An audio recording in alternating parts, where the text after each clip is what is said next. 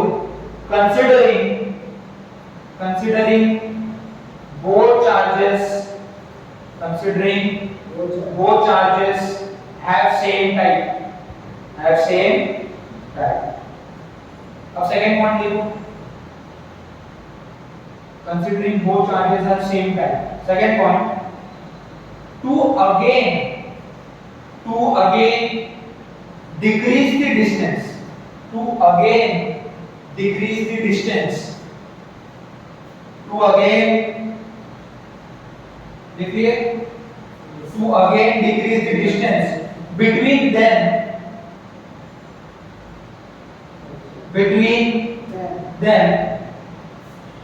between them you need to do some work W capital W दो column के अंदर you need to do some work W to overcome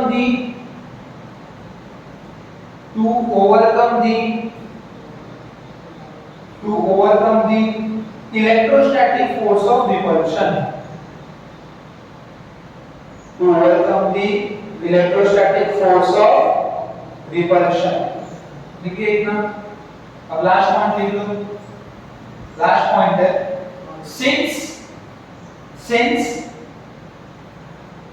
since electrostatic force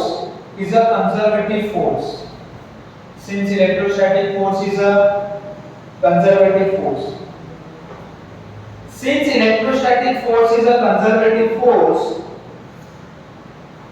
देखिए since electrostatic force is a conservative force it stores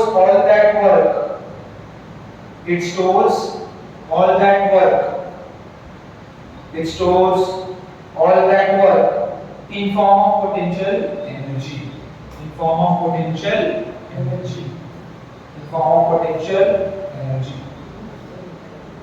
so इसका एक basic सा derivation कर लेंगे in form of potential अब यहां देखिए अब सुनो आपको एक डायग्राम और छोटा सा बनाना है ध्यान से छोटा सा उसके बाद इस डायग्राम पे आते हैं यहां देखो गाँव वाला वो गाँव वाला अभी ब्रेक में टिकट कटा के बैठा हूं सुनो यहां सुनो वो क्या है देखो मान लो ये चार्ज Q1 है और ये चार्ज क्या इलेक्ट्रोस्टैटिक फोर्स ऑफ रिपल्शन यहां लग रहा है उसको दूर भगा है लेकिन मुझे वर्क डन करने के लिए जो एक्सटर्नल फोर्स लगाना पड़ रहा है वो यहां लग रहा होगा हां मानी बात की नहीं मानी बस मानी बात की नहीं मानी बस मतलब यहां देखो डिस्प्लेसमेंट का डायरेक्शन तो इसी तरफ है हां क्योंकि मैं उठा के तो रख दे रहा हूं उसमें कोई दिक्कत नहीं है अगर डिस्प्लेसमेंट का डायरेक्शन इस तरफ है तो F और S अगर सेम डायरेक्शन में हो तो work done positive work done positive जहां फोर्स लगा वही चला गया तो वर्क डन क्या हो गया पॉजिटिव फोर्स उल्टा लगा रहा हूं चल उल्टा रहा है तो वर्क डन नेगेटिव तो होगा क्या वर्क डन जो आपका पोटेंशियल एनर्जी है क्या है अभी potential energy is work done external due to external force positive and it is negative of work done by electrostatic force internal force ठीक है internal है क्या है इलेक्ट्रोस्टैटिक ये आपको याद रखना जरूरी है इलेक्ट्रोस्टैटिक फोर्स का मुझे फॉर्मूला पता है 1/4 इलेक्ट्रोस्टैटिक फोर्स कूलम्ब्स लॉ आता है 1/4 ये मुझे पता है डिस्टेंस मुझे पता है कितना कवर कर रहा है तो वर्क डन निकालना कोई बड़ी बात नहीं है पता तो होना चाहिए कि पोटेंशियल एनर्जी को वर्क डन बोलते हैं यही बात अगर पता नहीं होगा तो कैसे निकालोगे तो निकालना पॉसिबल अब इस ये नोट डाउन करो जल्दी से फिर मैं इसको मिटा दूंगा मुझे पूरा बोर्ड जहां आपने लाइन लिखा वहां पे ये ड्रॉ करो मुझे पूरा बोर्ड शेयर करो डेरिवेशन मेरे को चेंज इन पोटेंशियल एनर्जी निकालना है, मतलब यहां से यहां तक का वर्ग निकालना है। मान लो अगर मैं छोटा सा वर्ग निकाल दूं और उसको इंटीग्रेट कर दूं तो बड़ा वर्ग आ जाएगा। छोटा वर्ग मतलब छोटा डिस्प्लेसमेंट, क्योंकि फोर्स तो कांस्टेंट है। अरे भैया यहां रहो फोर्स बदलने वाला नहीं है, फोर्स डिस्टेंस पे बदलेगा। फोर्स डिस्टेंस पे बदलेगा और मैं डिस्टेंस से छोटा ले रहा हूं तो फोर्स बदलने वाला नहीं है। तो अगर मैं छोटा डिस्प्लेसमेंट मान के वर्ग निकाल लिया और इंटीग्रेट कर दूं और तो मेरा वर्ग आ जाएगा। अब सुनो, मान लो इनिशियली चार्ज यहां पे है एट अ डिस्टेंस r मेरा वेरिएबल हो सकता है। r की शुरुआत r1 से होगी, खत्म r2 पे होगा। इंटीग्रेशन का लिमिट्स बता रहा हूं, नहीं समझे? समझे? r वेरिएबल हो सकता है, भाई मैं r यहां लिख सकता था, आप बोलोगे यहां ले लो, कोई दिक्कत वाली बात नहीं है। मैंने उसको थोड़ा सा पुश किया dr, कितना पुश किया dr मतलब छोटा सा डिस्प्लेसमेंट, dr मतलब स्मॉल डिस्प्लेसमेंट, तो मुझे dw आएगा छोटा सा वर्ग। इसी वर्ग को इंटीग्रेट कर दिया तो मेरा चेंज इन पोटेंशियल एनर्जी बड़ा वर्ग आ जाएगा। इसमें कोई घबराने या डरने वाली बात नहीं है। डर रहे हो क्या? तो जो डेल्टा u है, क्या है? Delta u। मैं इसको negative of negative q work done by electrostatic force, इसीलिए नेगेटिव। इसके लिए क्या इंटीग्रल ऑफ क्या लिख दूं? q2 अपॉन a q2 पर है q2 upon a, sorry dw हां वर्क डन आएगा ना दोस्त। अरे यार,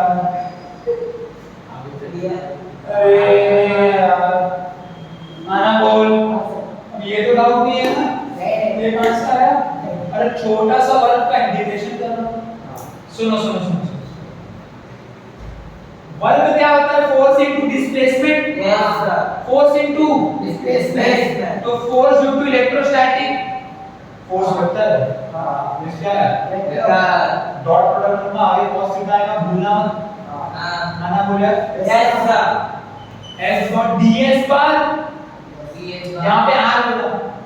डिस्प्लेसमेंट छोटा सा मेरा, कितना डिस्प्लेसमेंट है ये? इतना छोटा डिस्प्लेसमेंट, कोई शक वाली बात नहीं। वर्क होता है ये f बार डॉट s बार छोटा सा वर्क में छोटा सा डिस्प्लेसमेंट। अब सुनो, अब मैं आपको एक बात बता रहा हूं, यहां पे आप कंफ्यूज हो, सुनना मेरी। आप बोलोगे कि सर इलेक्ट्रोस्टैटिक फोर्स का जो वेक्टर है वो इस डायरेक्शन में चार्ज पे, यहां सुन, इलेक्ट्रोस्टैटिक फोर्स का डायरेक्शन यहां पे, इलेक्ट्रोस्टैटिक फोर्स का डायरेक्शन इस तरफ है, आप डिस्प्लेसमेंट इस तरफ ले रहे हो, तो इनके बीच में अगर 180 होना चाहिए, 180 है तभी माइनस लिखा हूं। ये माइनस ही यहीं से आया था, याद है?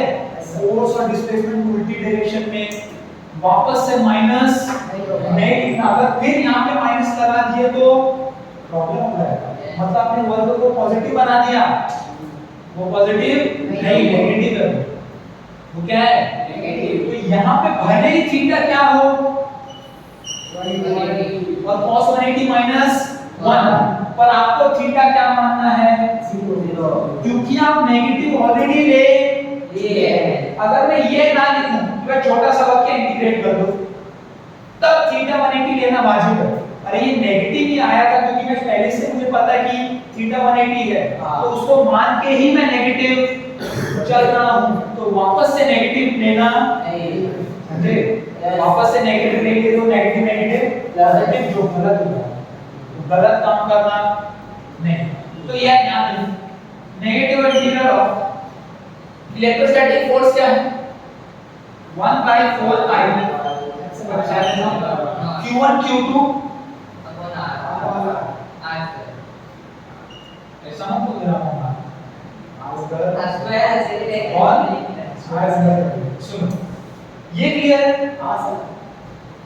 dr cos थीटा था ना, हाँ। थीटा क्या माना था? Zero। cos थीटा 0 1 थीटा 0 तो cos थीटा 1 उसको मैं लिख नहीं रहा हूं बट आपको पता है इसके बाद एक स्टेप आएगा कि theta is 0 therefore cos 0 is 1 ठीक है, तो डायरेक्ट लिख दिया। क्वेश्चन वाली बात, अब ये r उसका लोअर लिमिट r1 है, हाँ। शुरुआत कहां से हो रहा है? R1 और ज्यादा से ज्यादा कहां तक जाएगा? R2 समझे? अब देखो, अब मजा आएगा। अब क्या आएगा? मजा। इंटीग्रेशन आता है कि नहीं आता? आता है। देखते हैं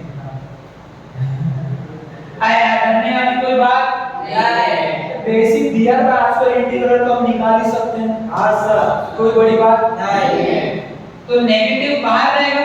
हाँ 1/4 पाई एप्सिलॉन नॉट इंटीग्रेशन के बाद क्योंकि कांस्टेंट है q1 q2 भी बाहर आएगा तो integral of dr bye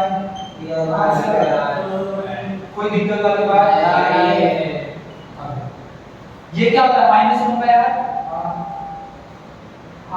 -1 bye कैसे लेना?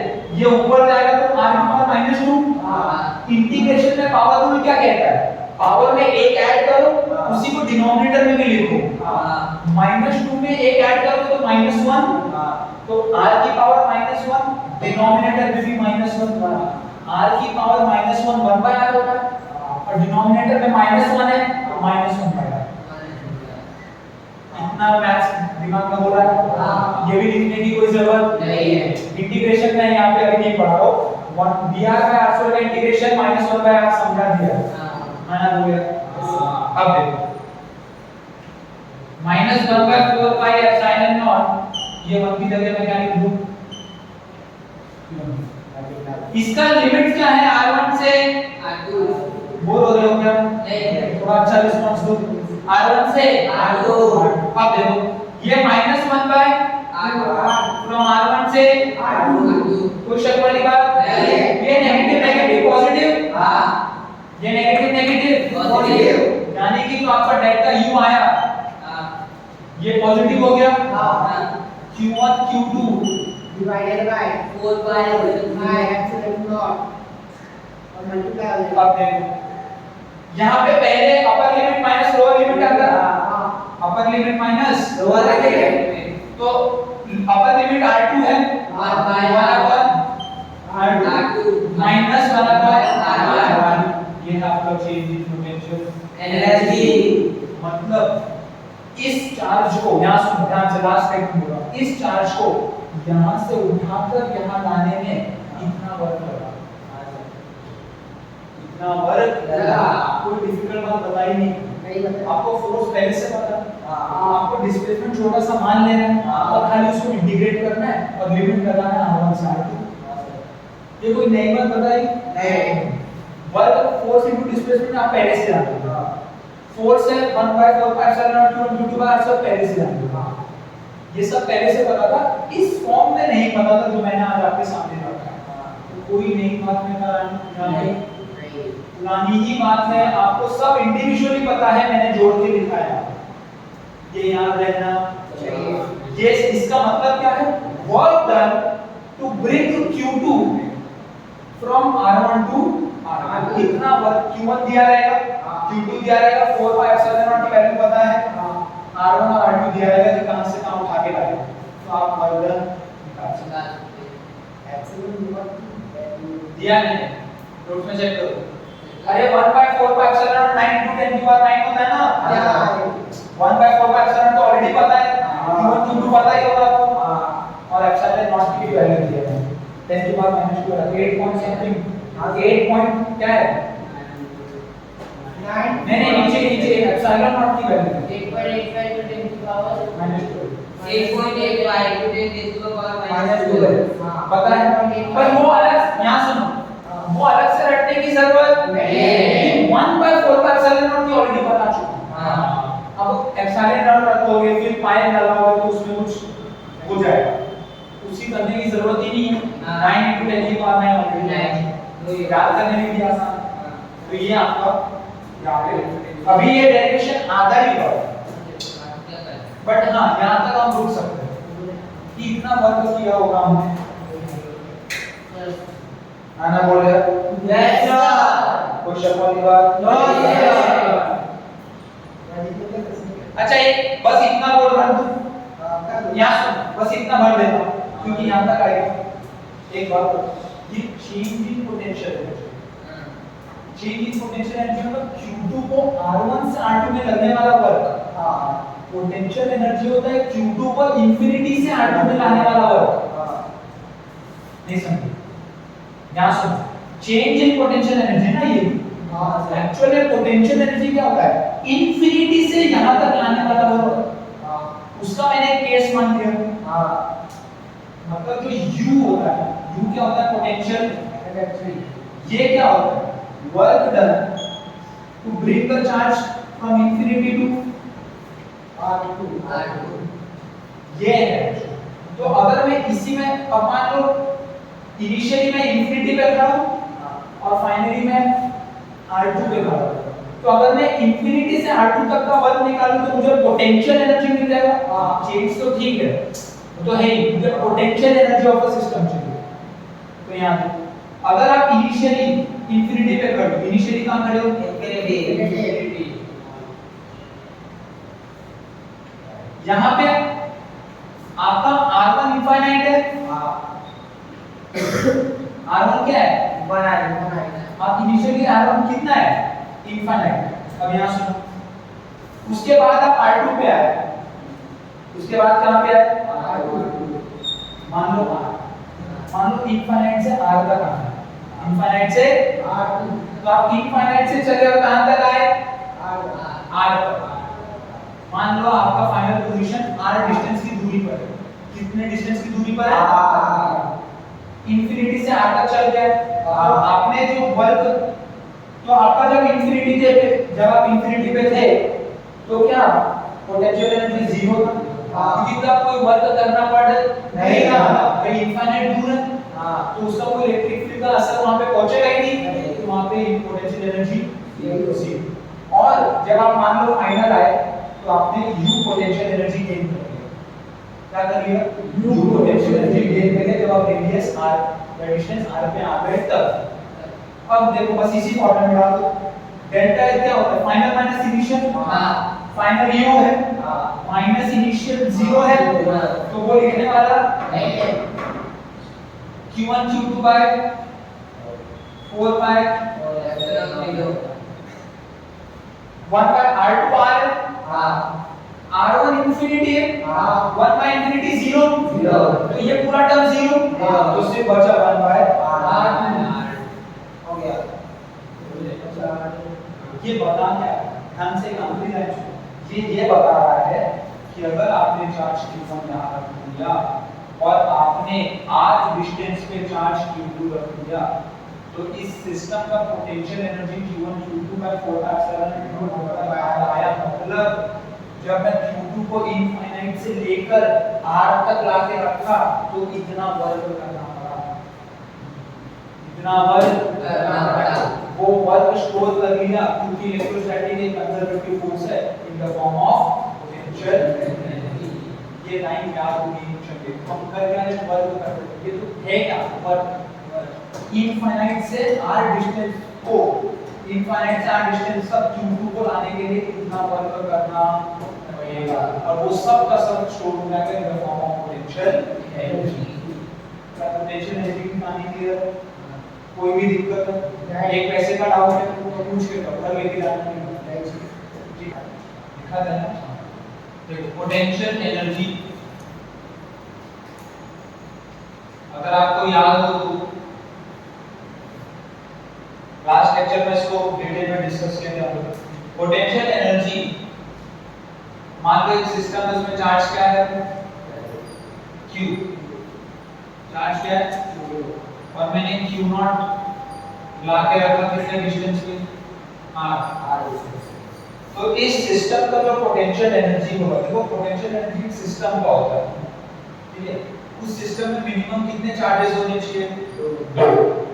दो चार्जेस है यहाँ पर, उनके बीच में कोई डिस्टेंस ऑफ सेपरेशन, तब इस सिस्टम का पोटेंशियल एनर्जी होगा। वो पोटेंशियल एनर्जी क्या होगा, इस चार्ज को इंफिनिटी से यहां तक लाने में जो भी वर्क लगा होगा वही इस सिस्टम का पोटेंशियल एनर्जी होगा। और वो कैसा आता था, 1/4 pi epsilon naught q q0 by,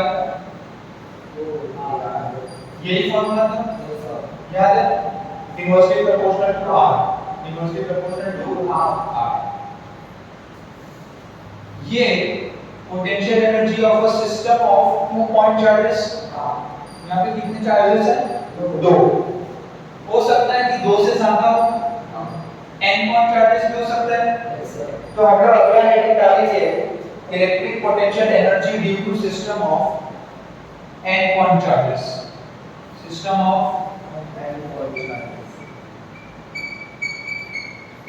n point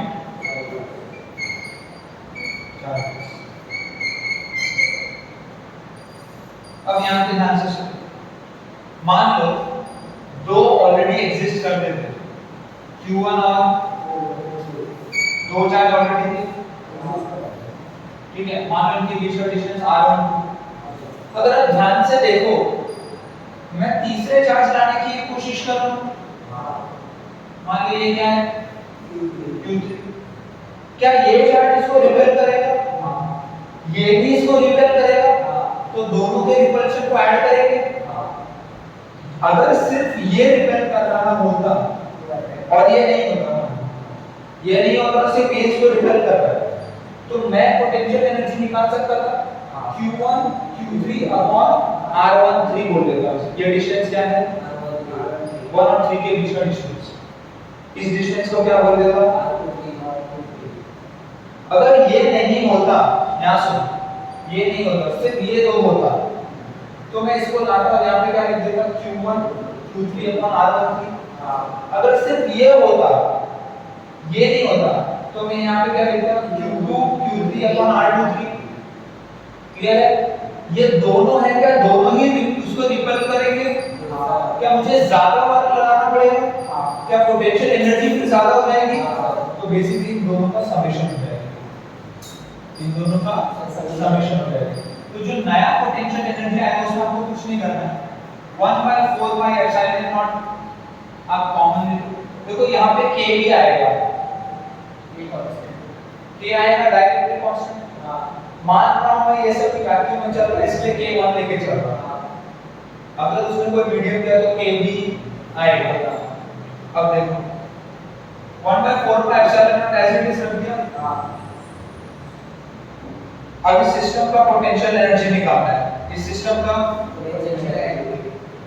अगर ये 2 चार्जेस होते, मतलब ये इसको भी बाहर फेंक रहा होगा, इसको भी फेंक रहा होगा, तो मैं क्या लिख दूं, q1 q2 अपॉन r12। ठीक है, अब बताओ और कौन सी जोड़ी बनेगी, ये 2 हो गया प्लस, देखो सिर्फ ये 2 होगा तो ये आएगा, ये भी आया, मतलब एक इसको इससे भी रिपल्शन मिलेगा और इससे भी रिपल्शन मिलेगा। तो आप लिख दो q1 q3 divided by r13 upon r23। क्या आया, q1 q3 upon r13 plus q2 q3 upon r23। समझे, तो ये तो आपको ऑलरेडी पता था।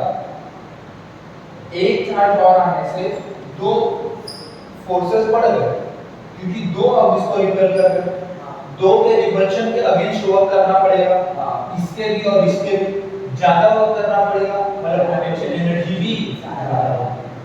इसीलिए हम लोग ने ऐड कर दिया, इसीलिए हम लोग ने ऐड कर दिया। सिंपल फंडा है यहाँ तक। मान लो एक और ले लो,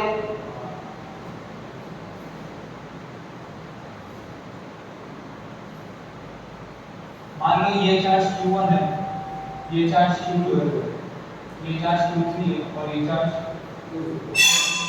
ये जो डिस्टेंस है वो कितना है, r14, ये डिस्टेंस कितना है, r12, ये डिस्टेंस कितना है, r23, ये डिस्टेंस कितना है, r34। अब यहाँ पे अगर आप ध्यान से देखोगे, इसमें इसका भी तो रिपल्शन लगेगा। ये डिस्टेंस कितना हो गया r1, इसमें इसका भी लगेगा r2 r2 ठीक है r2। यहाँ अगर सिर्फ 3 होता तो आपको ऑलरेडी पता है ये 3 फोर्सेस आएंगे आना बोला। सिर्फ 3 होता तो ये 3 आते, अब 4 हो गए। देखो आपको जोड़ियां बनानी पड़ेगी, एक q1 q2 लगेगा और एक q1 q4 q1 q3 भी लगेगा। तो q1 ने तीनों पे लगा दिया, q2 का देखे तो q1 में कवर हो गया है ना। अब q2 का बचा किसके साथ, q3 और q4 के साथ, q2 और चलो q1 q2 का हो गया, q3 का 1 2 लिख चुका हूं, q1 के साथ और q2 के साथ, q4 के साथ बाकी है। अब q4 का मैंने यहां लिख दिया q1 के साथ, यहां लिख दिया q2 के साथ, यहां लिख दिया q3 1 2 3 4 5 6। टोटल कितने पोटेंशियल एनर्जी के टर्म्स आएंगे 6। क्योंकि मैं q1 q2 का मान लो सिर्फ q1 था अकेले, जब q2 आया तो उसको खाली एक का रिपल्शन का सामना करना पड़ा।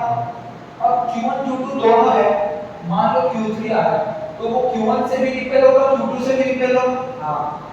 अब ये तीनों है, मान लो q4 आ रहा है तो q1 से भी होगा q2 से भी होगा और q3 से भी होगा। जैसे जैसे सिस्टम का नंबर ऑफ चार्जेस बढ़ते जाएगा उस सिस्टम का पोटेंशियल एनर्जी भी बढ़ेगा। और याद रखना पोटेंशियल एनर्जी सिस्टम का होता है, किसका होता है सिस्टम का। सिस्टम में मिनिमम कितने चार्जेस, तो इससे छोटा फॉर्मूला बनाना पॉसिबल नहीं है। इसी को एक्सटेंड करके पोटेंशियल बनाता है, हम वो देखते हो क्या होता है थोड़ी टाइम बाद देखेंगे। यहां ये क्लियर, फिर ये जोड़ियां बनाने आ गए आपको। तो अगर मैं n दे दूं, कितने चार्जेस दे दूं n, यहां पे तो 4 ही दिया ना, बहुत सारे हो सकते हैं और असली में बहुत सारे होते भी होंगे। तो क्या आप इस सीक्वेंस को कंटिन्यू कर सकते हो, सीक्वेंस को कंटिन्यू कर सकते हो। आपको सिर्फ जोड़ियां बनानी है और q1 q3 और q3 q1 एक ही मानना है। ऐसा नहीं है कि q1 q3 लिखा फिर नीचे जाके q3 q1 लिखा है। q1 q2 मतलब आपस में लगना रहा पोटेंशियल एनर्जी, बात खत्म हो गई, दोनों में लग रहा है। ठीक है चलो अब इसी को एग्जाम इससे टर्म में लिख देते हैं फार्मूला के। तो यहां पे u क्या आएगा 1/4 ये लिख दिया मैंने q1 q2 upon r1 plus q1 q4 r14 plus q1 q3 upon r1 plus q2 q3 plus q2 q4 upon r2 plus